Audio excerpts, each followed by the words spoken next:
té 34 anys i és una persona d'origen greco-italià. El pare és grec, la mare italiana. Ella viu al nord d'Itàlia, a Como, que són uns 50 quilòmetres aproximadament al nord de Milà, i un bon dia, visitant Barcelona, va descobrir que el castellà que es parlava allà era molt diferent del que havia après ella a l'escola, perquè ella és traductora i intèrpret i viu en el món de les llengües. I aquest descobriment la va portar a saber que hi havia una altra llengua, el català. D'aquesta llengua se'n va enamorar, simplement així. De manera autodidacta la va aprendre i amb l'ajuda del Cinto, que tenim avui a la sala, que li va fer de company del programa Voluntaris per la Llengua durant un temps, en 2 anys aquesta persona es va treure el C2 de català. Nivell C2 el té aprovat i això vol dir que té un català pràcticament de persona nadiua. Bé, considero que la cosa així és prou especial. No teníem ningú per llegir en grec, vaig comentar amb la Teresa, em va dir que sí, que si ho enregistràvem seria molt benvinguda la seva aportació i doncs ens llegirà la poesia en grec. Li vaig proposar, en contacte amb ella habitualment cada setmana, i de moment em va dir no m'hi atreveixo perquè amb això dels mitjans audiovisuals no soc massa bona. Al cap de mitja hora tenia els 2 vídeos que veureu ara. Aquest és el cas de la Vicky.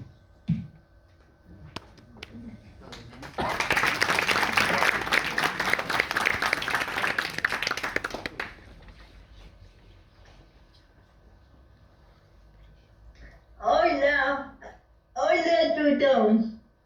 Em dic Vicky, tinc 36 anys i visc a Itàlia, però també tinc orígens grecs.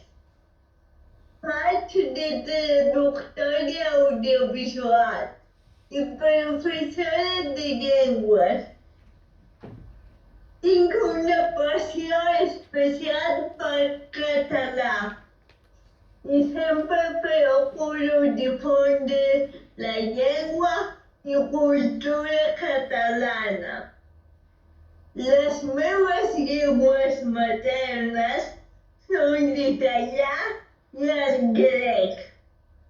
Per això, avui he decidit llegir-vos aquest poema en grec. Espero que us agradi.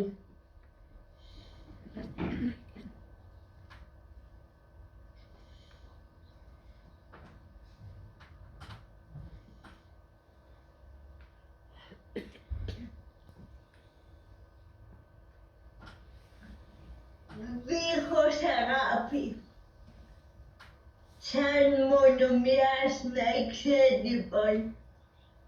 Το μάραθο του καλοκαιριού, η γωνιά, που αποζητούν κύματα φουρτουνιασμένα. Σαν μονομιάς να απογόνευαν τη μικρή άρκτο, τα πορτοκάλια, το γυμνό της σώμα μέσα στο απόγευμα των κρίνων. Σαν απροειδοποίητα, τα νεκρά περιστέρια να λάσπωναν όλο το γκρίζο της αυγής. Σαν οι καμπάνες να αρνούνταν να χτυπήσουν.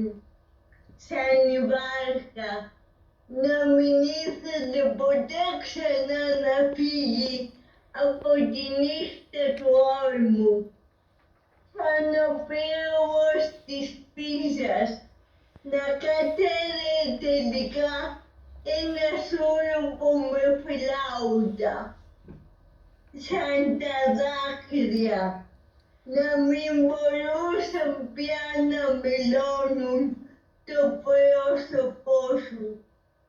Σαν να πέθανες οριστικά στη γωνιά της μνήμης. Josep Maria Llopart, Metàfrasis, Eusebia Llença, Kenana Papanicolau. Un aplaudiment.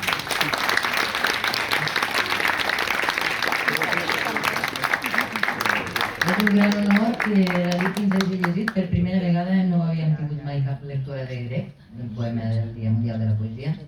I gràcies a Josep i al seu amic, sí, hem pogut tenir aquesta noia que és molt valenta, molt valenta. A continuació,